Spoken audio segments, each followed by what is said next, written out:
देखो बच्चों, last lecture में हमने बात किया था आर्हेनियस इक्वेशन के बारे में। क्या बात की थी? Effect of temperature on rate of reaction, Arrhenius equation. तो आर्हेनियस ने क्या बोला कि अगर टेम्परेचर को चेंज करेंगे तो रेट ऑफ रिएक्शन कैसे चेंज होता है, उसी के बारे में आर्हेनियस ने बताया। इसको समझते हैं। एक बात बताओ, ऐसे लिख सकता हूँ, रेट इक्वल टू के कॉन्सेंट्रेशन का पावर एन। एन क्या है? ऑर्डर ऑफ रिएक्शन है। पढ़ा है ना आपने कि पावर का सम ऑर्डर ऑफ रिएक्शन होता है। अब अगर कॉन्सेंट्रेशन फिक्स हो तो क्या होगा? रेट विल डिपेंड्स अपॉन के। कॉन्सेंट्रेशन फिक्स है तो रेट किस पे डिपेंड करेगा? के पे। तो क्या हो जाएगा? रेट इक्वल टू के।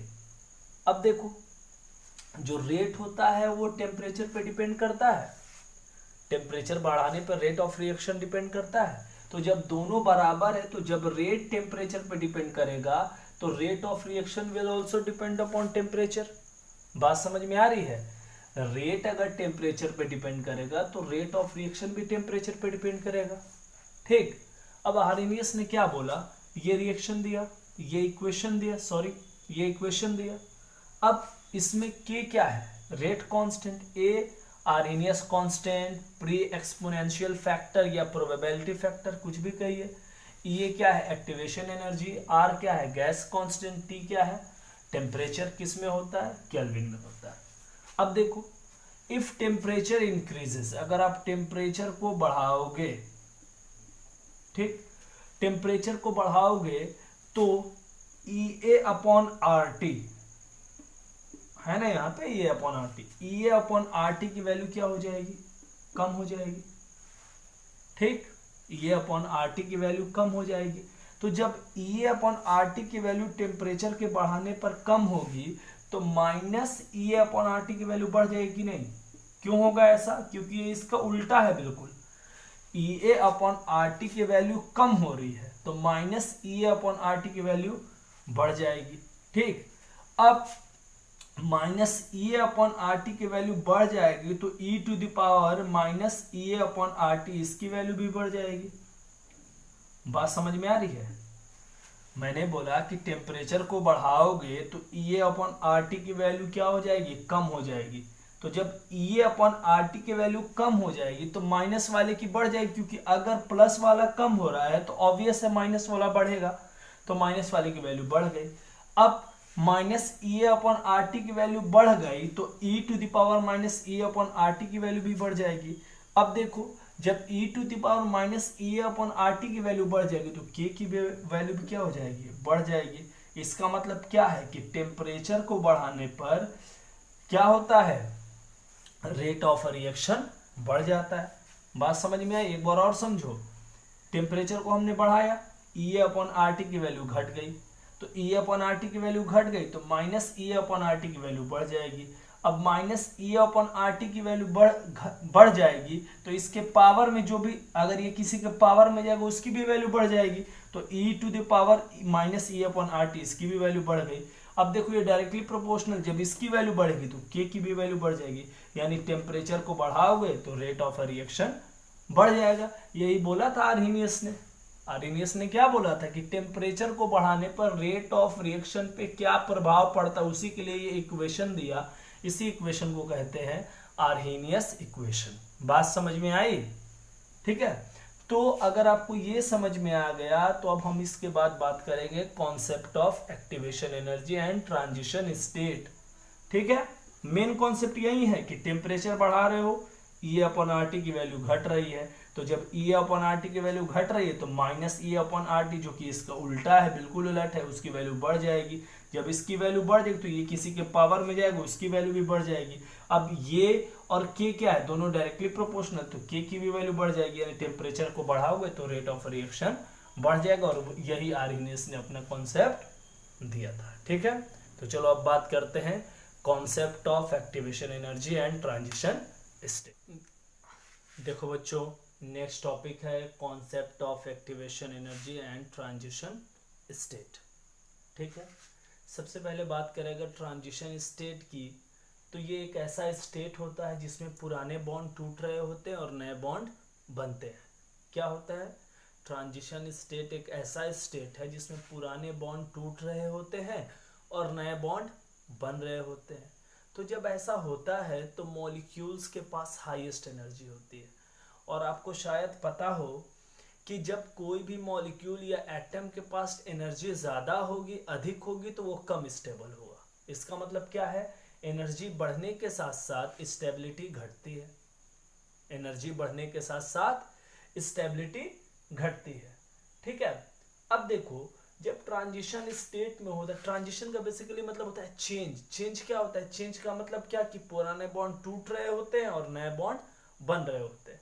अब अगर हम बात करें एक्टिवेशन एनर्जी की, तो एक्टिवेशन एनर्जी क्या है, तो वो मिनिमम एनर्जी जो मॉलिक्यूल्स को चाहिए, एटम्स को चाहिए, क्यों, रिएक्शन को प्रोग्रेस कराने के लिए। अब जनरली अगर हम देखें तो एक्टिवेशन एनर्जी को हम बोल सकते हैं, activation energy is a difference between the threshold energy and most probable kinetic energy. हम बोल सकते हैं कि activation energy is a energy difference between the threshold energy and the most probable kinetic energy. अब आपको बात करो अगर थ्रेशोल्ड एनर्जी की, तो हम कहेंगे कि minimum energy required to break the bonds between the reactants, minimum energy required to break the bonds between the reactants. बात समझ में आ रही है। और मोस्ट प्रोबेबल काइनेटिक एनर्जी क्या होता है, तो मोस्ट प्रोबेबल काइनेटिक एनर्जी हमने बोल्ट्जमैन कर्व्स में पढ़ा था, या ये कह सकते हो कि बोल्ट्जमैन ग्राफ में पढ़ा था। किसके लिए, fraction of molecules, fraction of molecule having most probable kinetic energy. ठीक, कुछ मॉलिक्यूल्स का फ्रैक्शन होता है जिसके पास मोस्ट प्रोबेबल काइनेटिक एनर्जी होती है। ठीक है। अब अगर इस कॉन्सेप्ट को समराइज करें तो हम बोलते हैं कि जो एक्टिवेशन एनर्जी होता है वो रेट ऑफ रिएक्शन पे के ऊपर प्रभाव डालता है, इफेक्ट डालता है। जो एक्टिवेशन एनर्जी होता है वो रेट ऑफ रिएक्शन के ऊपर प्रभाव डालता है। तो क्या प्रभाव डालता है, तो समझो, अगर लो एक्टिवेशन एनर्जी होगा तो रिएक्शन फास्ट होगी। क्या है, अगर एक्टिवेशन एनर्जी की वैल्यू लो होगी रिएक्शन फास्ट होगी, अगर एक्टिवेशन एनर्जी की वैल्यू हाई होगी तो रिएक्शन स्लो होगी। एक बार और सुनो कि अगर एक्टिवेशन एनर्जी की वैल्यू लो है तो रिएक्शन फास्ट होगी, अगर एक्टिवेशन एनर्जी की वैल्यू हाई है तो रिएक्शन स्लो होगी। अब इस दोनों कॉन्सेप्ट को हम इस ग्राफ से समझने की कोशिश करते हैं। ठीक है। ग्राफ जो है वो एनर्जी और प्रोग्रेस ऑफ रिएक्शन के बीच है, energy and progress of reaction. आप देख सकते हो ऊपर की तरफ जाओगे तो रिएक्शन एनर्जी बढ़ रहा है, इधर की तरफ जाओगे तो प्रोग्रेस ऑफ रिएक्शन बढ़ रहा है। तो ये क्या है, तो ये है रिएक्टेंट की एनर्जी। ये लेवल क्या बता रहा है, रिएक्टेंट की एनर्जी का लेवल बता रहा है। तो अब रिएक्टेंट के मॉलिक्यूल्स के बीच क्या होता है, कोलिजन होता है। तो कोलिजन होगा तो एनर्जी बढ़ती जाएगी। ठीक है, एनर्जी बढ़ती गई। अब आप क्या देख रहे हो, ये प्रोडक्ट की एनर्जी है, तो इसके एनर्जी और इसके एनर्जी में डिफरेंस जो है उसको कहते हैं एंथैल्पी। थर्मोडायनेमिक्स में आपने पढ़ा होगा एंथैल्पी चेंज। क्या, enthalpy of product minus enthalpy of reactant. Reactant की एनर्जी यहाँ ऊपर है तो ऊपर की तरफ रिएक्टेंट की एनर्जी बढ़ रही है, यानी ये ज्यादा है ये कम है, तो इसको हम क्या कहते हैं, एंथैल्पी चेंज। अब एंथैल्पी चेंज क्या होता है, enthalpy of product minus enthalpy of reactant. अब देखो ये EA क्या है, EA है एक्टिवेशन स्टेट है, या कह सकते हैं एक्टिवेशन स्टेट है जहां पे एक्टिवेटेड कॉम्प्लेक्स बनता है। EA एक एक्टिवेशन स्टेट है जहां पे एक्टिवेटेड कॉम्प्लेक्स बनता है। अब एक्टिवेटेड कॉम्प्लेक्स बनने का मतलब क्या है, बॉन्ड्स का टूटना, बॉन्ड्स का बनना। अब यहाँ पे इसके पास जो एनर्जी है वो कैसे आई, रिएक्टेंट्स के मॉलिक्यूल्स के बीच कोलिजन हुआ, एनर्जी बढ़ती गई। अब ये स्टेबल होना चाहेगा तो स्टेबल कब होगा, जब प्रोडक्ट को बनाएगा। अब देखो इसके लिए अगर हम एक्टिवेशन एनर्जी की बात करें तो फॉरवर्ड के लिए भी एक्टिवेशन एनर्जी होगी, EAF। EAF का मतलब क्या होता है, activation energy for forward reaction. और EAB का मतलब क्या होता है, activation energy for backward reaction. अब आप देख के क्या लग रहा है कि activation energy for backward reaction की वैल्यू ज्यादा है और activation energy for forward reaction की वैल्यू कम है। अब अगर इसके लिए एंथैल्पी चेंज निकालो तो क्या लिखोगे, delta H equal to HP minus HR। ठीक, अब डेल्टा एच की वैल्यू क्या आएगी, नेगेटिव आएगी। क्यों आएगी नेगेटिव, क्योंकि यहाँ रिएक्टेंट की वैल्यू क्या है, एनर्जी की वैल्यू ज्यादा है, प्रोडक्ट की वैल्यू कम है। तो जब डेल्टा एच की वैल्यू नेगेटिव आएगी तो ऐसे कंडीशन में रिएक्शन कैसी हो जाएगी, एक्सोथर्मिक हो जाएगी। और जब एक्सोथर्मिक हो जाएगी तो इस केस में जो activation energy of forward reaction जो है वो क्या हो जाएगा, activation energy of backward reaction से कम हो जाएगा। एक बार और समझो, हमने एनर्जी और प्रोग्रेस ऑफ रिएक्शन के बीच ग्राफ को प्लॉट किया। जब ग्राफ को प्लॉट किया तो हमने क्या देखा कि ये रिएक्टेंट की एनर्जी है, ये धीरे धीरे बढ़ रही क्योंकि रिएक्टेंट के बीच कोलिजन हो रहा है, ठीक। और ये प्रोडक्ट की एनर्जी है, तो इसके एनर्जी और इसके एनर्जी का जो गैप है इसको एंथैल्पी चेंज करते हैं, थर्मोडायनेमिक्स में पढ़ा होगा। जो एंथैल्पी चेंज होता है क्या है, enthalpy of product minus enthalpy of reactant होता है, ठीक। अब आप क्या देख रहे हो, इसके लिए भी हमारा क्या होगा, एक्टिवेशन एनर्जी होगा, इसके लिए भी एक्टिवेशन एनर्जी होगा। तो ये activation energy for forward reaction, ये activation energy for backward reaction. Graph से विजिबल है कि जो activation energy of backward reaction है वो उसकी वैल्यू ज्यादा है, इसकी वैल्यू कम है। अगर इसके लिए आप एंथैल्पी चेंज कैलकुलेट करोगे तो क्या हो जाएगा, delta H equal to H P minus H R. अब प्रोडक्ट की एनर्जी यहाँ कम है, रिएक्टेंट की ज्यादा है क्योंकि ये ऊपर की तरफ है, तो यहाँ पे डेल्टा एच नेगेटिव आ जाएगा। और जब डेल्टा एच नेगेटिव हो जाएगा तो ये एक्सोथर्मिक हो जाएगा।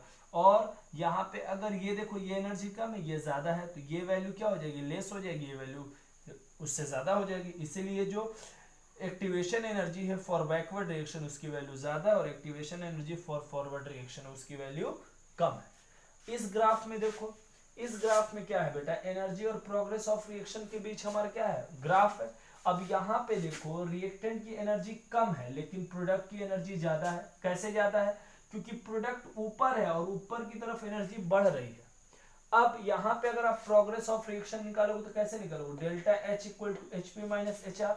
मतलब क्या है कि अगर आप एंथैल्पी चेंज निकालोगे तो क्या लिखोगे, delta H equal to H P minus H R. अब एच पी की वैल्यू है क्या है, ज्यादा है, तो अगर ये पॉजिटिव में आता है तो ये रिएक्शन क्या हो जाएगी, इंडोथर्मिक। अब यहाँ पे जो एक्टिवेशन एनर्जी EAF है उसकी वैल्यू ज्यादा है, देख सकते हो, और EAB की वैल्यू कम है। तो EAF की वैल्यू ज्यादा है, EAB की वैल्यू कम है, तो EAF यानी activation energy for forward reaction उसकी वैल्यू क्या हो जाएगी, ज्यादा हो जाएगी, अधिक हो जाएगी, ठीक। अब देखो एक टॉपिक हमारे सिलेबस में इफेक्ट ऑफ कैटलिस्ट। तो इफेक्ट ऑफ कैटलिस्ट क्या होता है, कैटलिस्ट पहले होता क्या है, तो कैटलिस्ट वो केमिकल सब्सटेंस होते हैं जो रेट ऑफ रिएक्शन को बढ़ा देते हैं, ठीक, लेकिन खुद उसमें पार्टिसिपेट नहीं होते, खुद उसमें कंज्यूम नहीं होते। तो ये जो एक्टिवेटेड स्टेट है, कैटलिस्ट क्या करेगा, इसको कम कर देगा। अब कम कर देगा तो अब यहाँ पे एक्टिवेटेड स्टेट मिल जाएगा, ठीक है, मान लो यहाँ पे मिल गया। तो अब क्या होगा, अगर ये एक्टिवेटेड स्टेट पे पहले पहुंच जाएगा तो मैंने लिखा तो है लो एक्टिवेशन एनर्जी। अगर एक्टिवेशन एनर्जी की वैल्यू लो हो जाए तो रिएक्शन फास्ट हो जाएगी। तो कैटलिस्ट क्या करता है, एक्टिवेशन एनर्जी की वैल्यू को कम कर देता है। तो अब देखो, जैसे मान लो जब तक ये अपने रिच पर नहीं पहुंचेगा प्रोडक्ट नहीं बनेगा, तो जितना टाइम लगेगा इसको पहुंचने पे रिएक्शन उतनी स्लो होगी।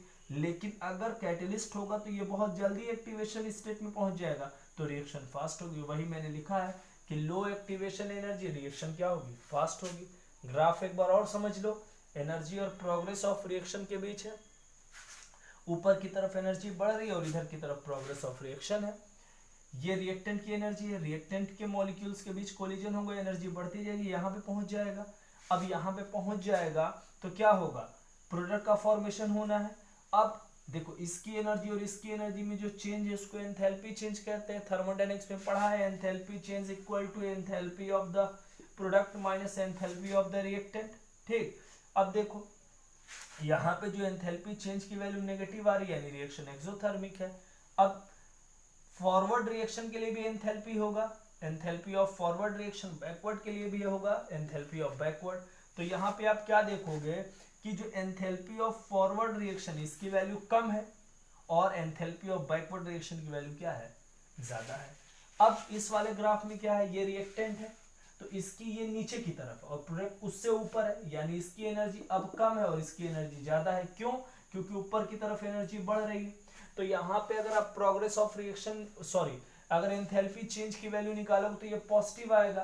तो जब नेगेटिव के लिए रिएक्शन एक्सोथर्मिक है तो पॉजिटिव के लिए क्या हो जाएगा, एंडोथर्मिक। अब यहाँ पे EAF यानी enthalpy activation energy for forward reaction उसकी वैल्यू ज्यादा हो जाएगी और activation energy for backward reaction उसकी वैल्यू कम हो जाएगी। तो इस पूरे को अगर आप समराइज करो तो हम बोल सकते हैं ट्रांजिशन स्टेट एक ऐसा स्टेट होता है जिसमें पुराने बॉन्ड टूट रहे होते हैं, नए बॉन्ड बन रहे होते हैं। ट्रांजिशन का बेसिकली मतलब होता है चेंज, ठीक। एक्टिवेशन एनर्जी क्या होता है, तो ये बोल सकते हैं activation energy is a difference between the threshold energy and most probable kinetic energy. Threshold energy क्या होता है, minimum energy to break the bond between the reactants. Most probable kinetic energy क्या होता है, हमने बोल्ट्जमैन कर्व में पढ़ा था कि फ्रैक्शन ऑफ मॉलिक्यूल्स होते हैं, मॉलिक्यूल उसके पास मोस्ट प्रोबेबल काइनेटिक एनर्जी होती है। इस कॉन्सेप्ट को हमने समराइज किया, बोला कि एक्टिवेशन एनर्जी जो है वो रेट ऑफ रिएक्शन के इफेक्ट करता है। अगर लो एक्टिवेशन एनर्जी होगा रिएक्शन फास्ट होगा, हाई होगा तो रिएक्शन स्लो होगा। हमने ग्राफ प्लॉट किया एनर्जी और किसके बीच, प्रोग्रेस ऑफ रिएक्शन के बीच। हमने क्या देखा कि जब रिएक्टेंट के मॉलिक्यूल्स की एनर्जी यहाँ ज्यादा है, प्रोडक्ट की कम है, क्योंकि ये ऊपर की तरफ और ऊपर एनर्जी बढ़ रहा है। तो जैसे ही इसमें कोलिजन होगा एनर्जी बढ़ता जाएगा।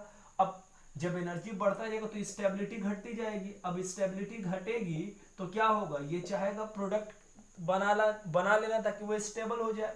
तो जैसे ही ये होगा तो होगा क्या, इसके एनर्जी और इसके एनर्जी में चेंज है, तो इसी एनर्जी के चेंज को एंथैल्पी चेंज कहते हैं। क्या होता है enthalpy change, delta H equal to HP minus HR। ये क्या है, एनर्जी चेंज है, ठीक।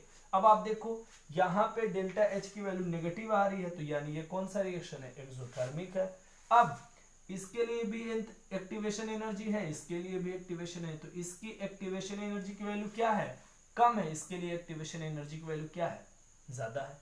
बात समझ में आ गई। इधर देखो यहां फिर से हमने एनर्जी और प्रोग्रेस ऑफ रिएक्शन के बीच ग्राफ प्लॉट किया, लेकिन यहाँ पे प्रोडक्ट की एनर्जी ज्यादा और रिएक्टेंट की कम है। तो ऐसे कंडीशन में क्या होगा, तो ऐसे कंडीशन में ये होगा कि डेल्टा H की वैल्यू पॉजिटिव आ जाएगी, यानी ये इंडोथर्मिक रिएक्शन है।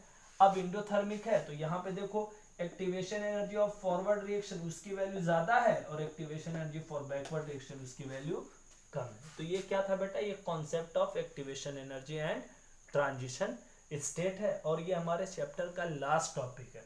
एक और चीज पूछता है कि कैटलिस्ट का रोल क्या है, तो कैटलिस्ट जो है वो एक्टिवेशन एनर्जी की वैल्यू को कम कर देता है। तो जब एक्टिवेशन एनर्जी की वैल्यू को कम कर देगा तो लो एक्टिवेशन एनर्जी होगा तो रिएक्शन क्या हो जाएगी, फास्ट हो जाएगी। और कैटलिस्ट वो केमिकल सब्सटेंस होता है जो रेट ऑफ रिएक्शन को बढ़ा देता है लेकिन खुद उसमें पार्टिसिपेट नहीं करता है, ठीक है। तो ये था concept of activation energy and transition state, ठीक है। चलो ये हमारा लास्ट टॉपिक था, ठीक है। Thank you.